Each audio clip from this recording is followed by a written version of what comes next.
Okay. Jai Hind everyone. Why we are doing this exercise of lecturate? Because this is a preparation towards services selection board interview. More and more you get confidence of speaking on topics, logically putting across your points, getting your thought process in a streamlined way.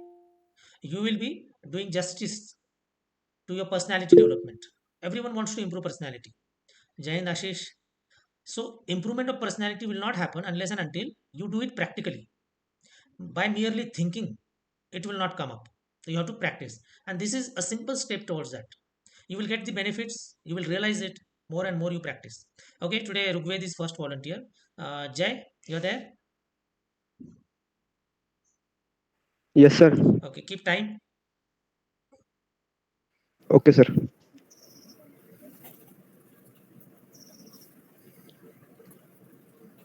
Are you ready? Yes. Okay, you can start now. Jai Hind everyone. Myself, Rugved Kulkarni.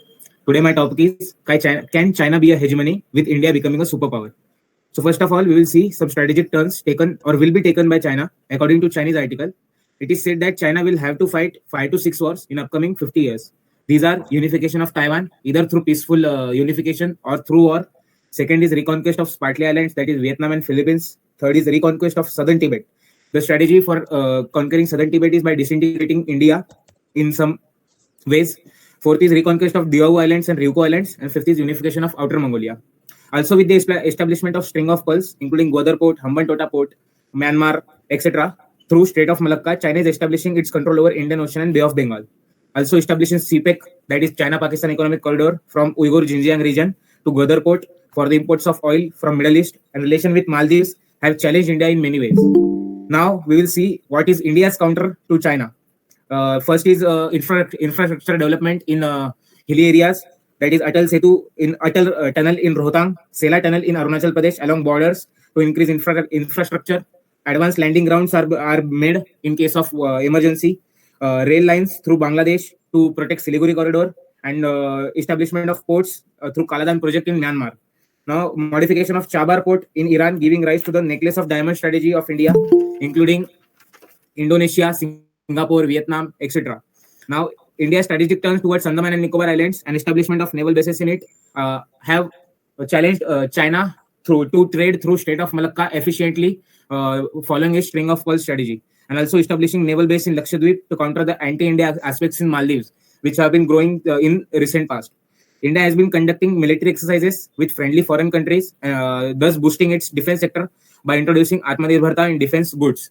Uh, Now, with the failure of Yeah, CPEC project of China, it is difficult for China to be a hegemony over the world, and also India is assuring to be a 5 trillion economy, the third largest economy in the world. So it will be difficult for China to be a hegemony, of course. Thank you.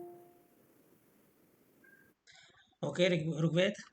Very strategic heading. Can China maintain the hegemony, dominance, influence the way they have been carrying? See, mark my words. Any country, if they have to maintain their dominance, has to have a balance. Strategically, you may push many things, but the ethical basis has to be there. Rationals has to be there.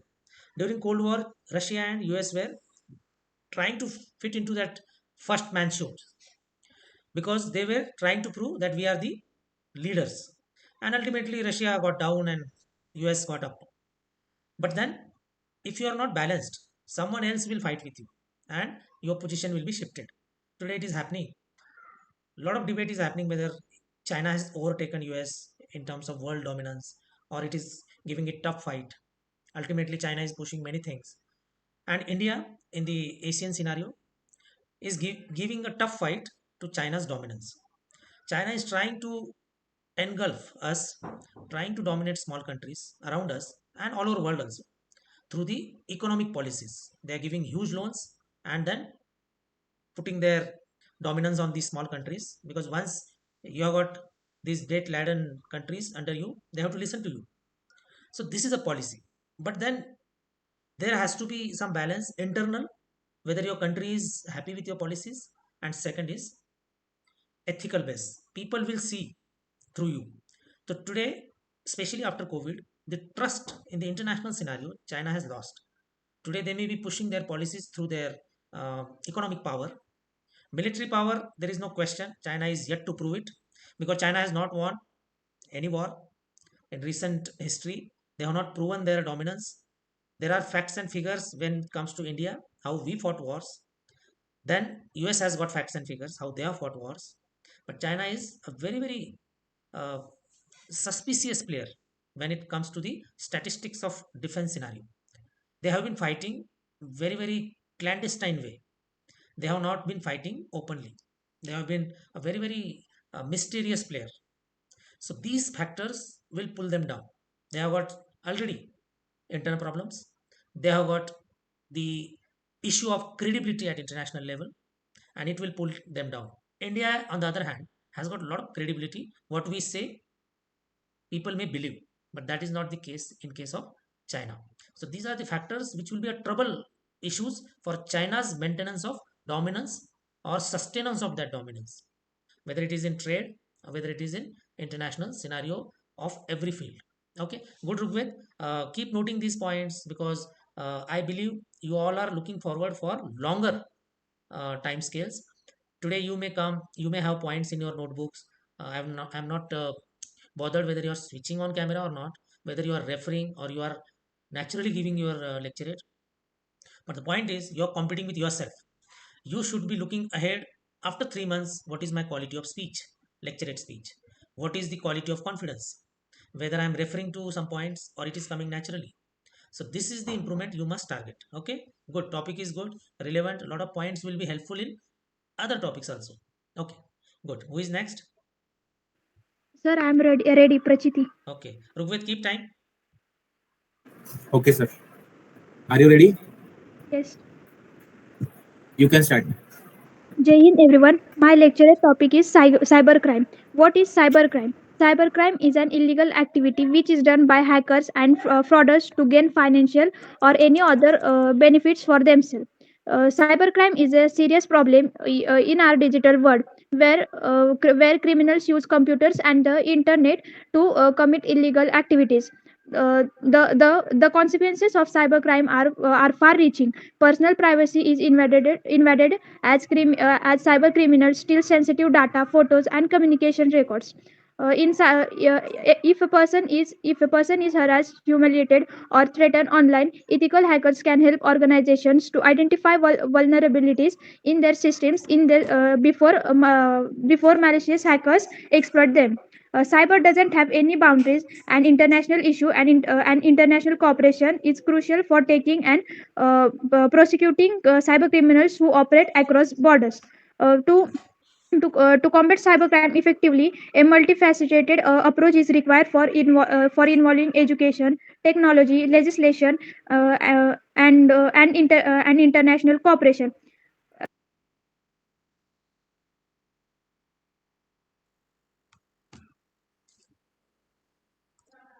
Prachiti not audible.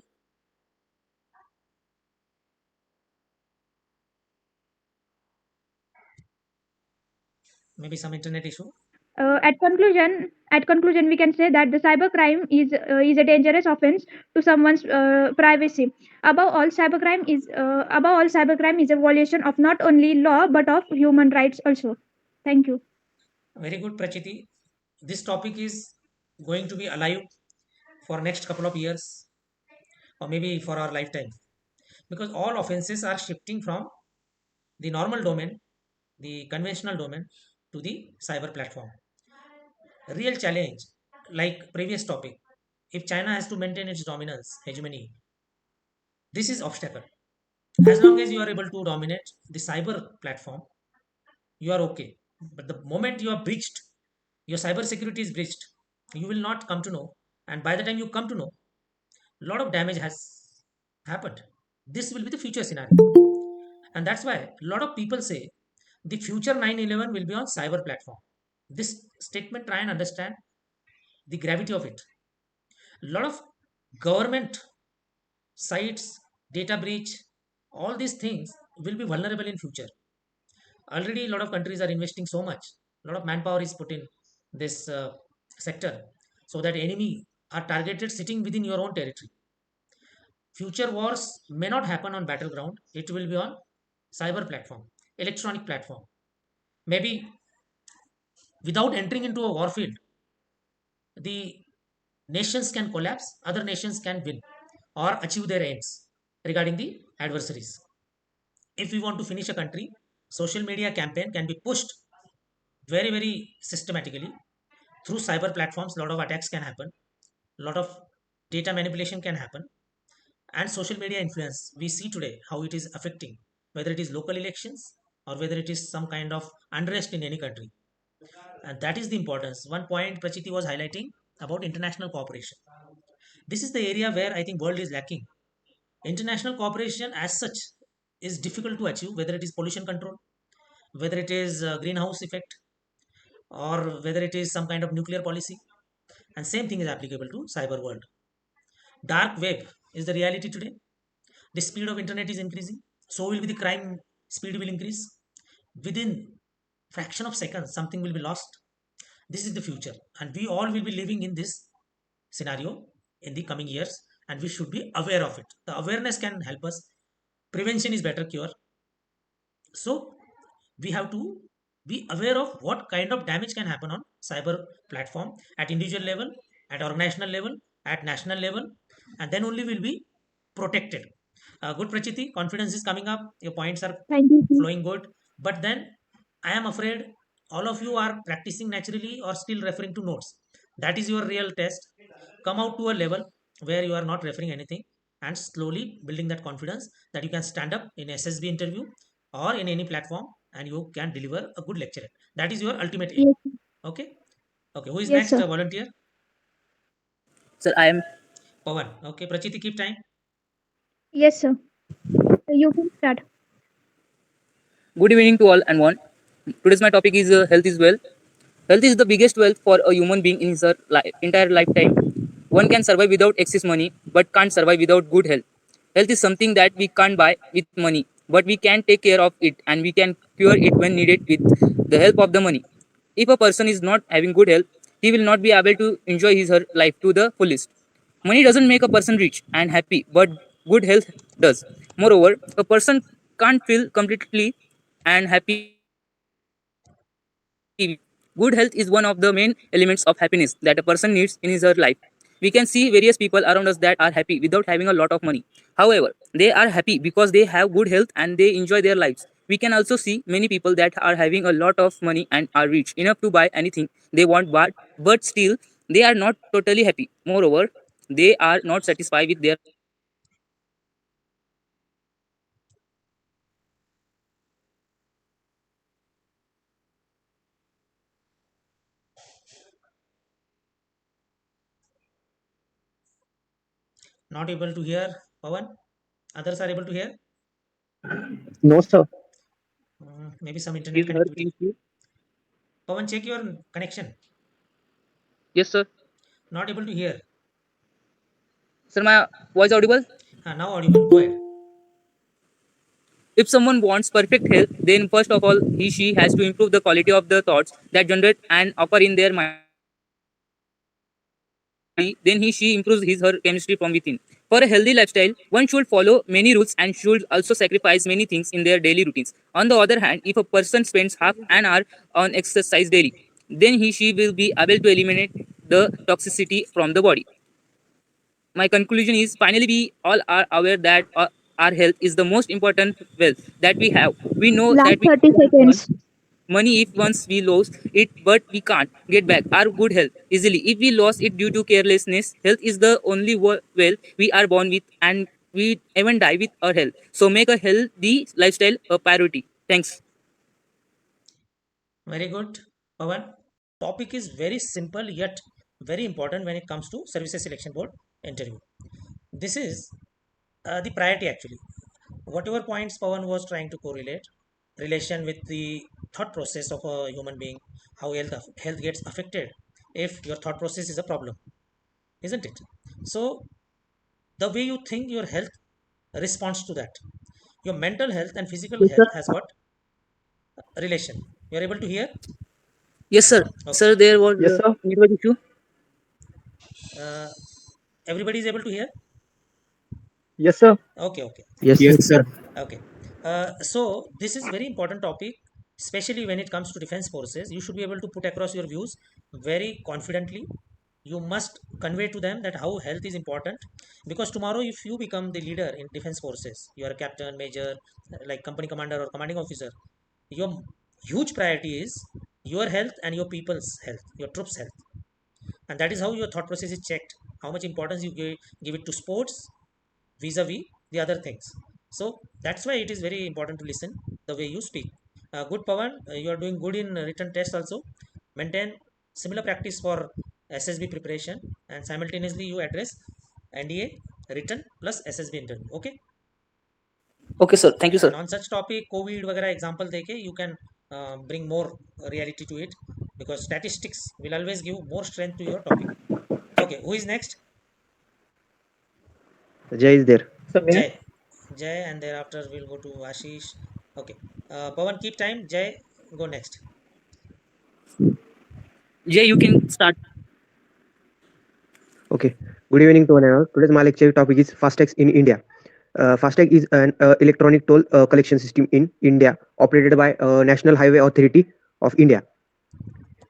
It employs radio frequency identification of technology for making toll payments directly from their uh, prepaid or saving accounts, directly payments, and to it directly toll owner.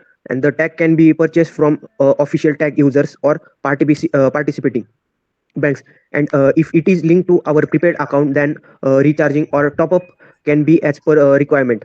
The FASTags tolls. It is a minimum recharge amount is 100 rupees, and it can be done by online as per National Highway Authority of India by FASTags unlimited validity, and it can be give 7.5% cashback offers. And we have also provided to promote the use of FASTags in India. The dedicated lanes at the same toll plaza have been built for FASTag lanes for vehicles. It is found in 4 November 2014 at 10 years ago, and it headquarters in Dwarka in Delhi in India. In January 2019, state-run oil marketing companies like IOC, BPCL, and HPCL have to sign mouse embedding the use of FASTags to make purchase at petrol pumps uh, uh, as per as September 2019. Fastag lanes are available over than I think 500 national highways and states highways.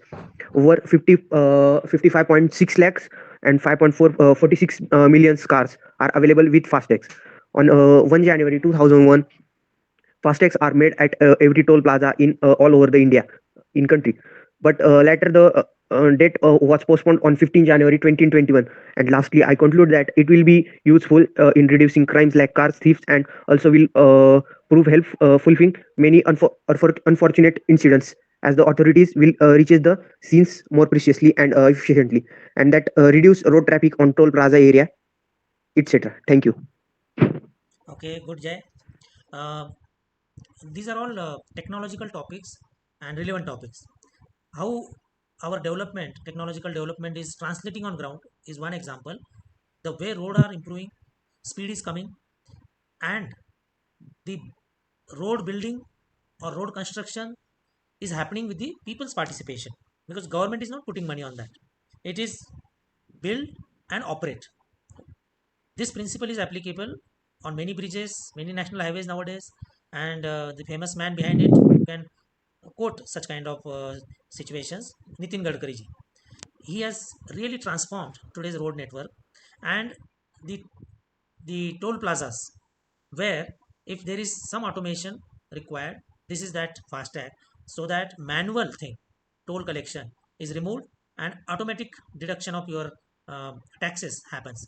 A step further to it, the Gadkari is talking now, there will not be any toll plaza. Like what is happening on Samruddhi highway. You enter onto the highway and you exit from that highway, the distance will be charged. How much road you have used. So that means it is Google Map linked. So you are tracked, and technology is helping us. This is how we are moving forward. Imagine if there is a manual toll plaza, how much fuel is consumed there merely by standing in that lane. The vehicles are waiting for human transactions. the money transactions. So this automatic transactions is helping, speed is increased, your time is saved, and fuel is saved. Try and understand, fuel is imported entity in India, and it is not uh, helping us if we are using more and more fuel, because it is not our own production, it is coming from outside, and that is the biggest reason this technology is very very useful. Okay, good. Jay, try and listen to your own lecturers, try and understand how you are thinking and how it is coming out. This correlation, some improvement is required, because some points should come in synchronization, one point followed by another point. The It has to be like music symphony. Similarly in lecturate, points should flow one by one, more impactful point flow has to happen. It is not only for you, others also, but in your case try and improve on that. Okay, Jay. Yes, sir. Okay, good. This is relevant topic. Now who is there next? I think Ashish wants to speak. Yes, sir. May I start, sir? Yes, yes. Jay, keep time.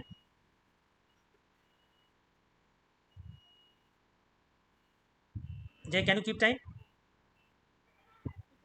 Yes, sir. Your tone is down. You can start. Okay. You can start now. So, okay. So, good evening to all. Today, I'll be speaking on the topic role of women in the Indian freedom struggle. So, the history of Indian freedom struggle would be incomplete without mentioning the contribution of women. The sacrifice made by the women of India will occupy a foremost place in our hearts throughout our life. When most of the men freedom fighters were in jail, the women came forward and took charge of the struggle. They fought with true spirit and courage, facing various tortures, exploitations, and hardships to earn us freedom. The women's participation in freedom struggle began in early 18th century. The first one which I could remember was Bhima Bai Holkar, who fought bravely with the British officers and defeated them in guerrilla warfare.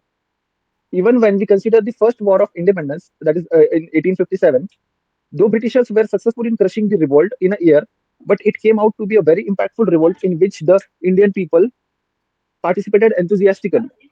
Rani Lakshmibai was a great fighter of the first war of independence. She showed her impeccable bravery through, though being a queen of a small state of Jhansi, her glory is limitless. After the Indian freedom struggle, during the Gandhian era, women were actively participating in the non-cooperation movements. Sarla Devi, Sushila Nair are some of the prominent names of the women who participated in these non-violent movements. Women were also responsible for raising funds for such freedom struggles or the activities which were performed by the activists. They were providing food and shelter to the activists. Also, the medical aids and the spread of information was done on a large scale by the women freedom fighters. During the civil disobedience movement, women were actively participating in the rallies, road marches, and the various boycott movements. Naidu was especially nominated by Mahatma Gandhi to lead the raids and marches during the Dandi Salt March. As a part of Quit India movement too, women were organized and included in the Indian National Army by the then commander of the Indian National Army, that is Netaji Subhash Chandra Bose, and the women regiment was established under the name of Rani Jhansi Regiment. On a concluding note, I would say women have carried critical responsibilities in Indian freedom struggle. This strongly signifies the potential of women, and to the present times also, as we connect the dots, women are the most important Last part 30 of the seconds. society. Even if we see in today's times, women are nowhere lacking. Do we see the defense sector or the medical sector, politics, even the public administration? Women are excelling in every single field and are contributing to the society in equality to the men. Thank you. Okay, good, Ashish. Gender equality or the equal participation by both the genders is required, whether it is at family, organization, or any kind of progressive thing. So, freedom struggle, yes. Uh, Examples are many. Ashish has given few. These contributions are very, very valuable, and it actually gave strength.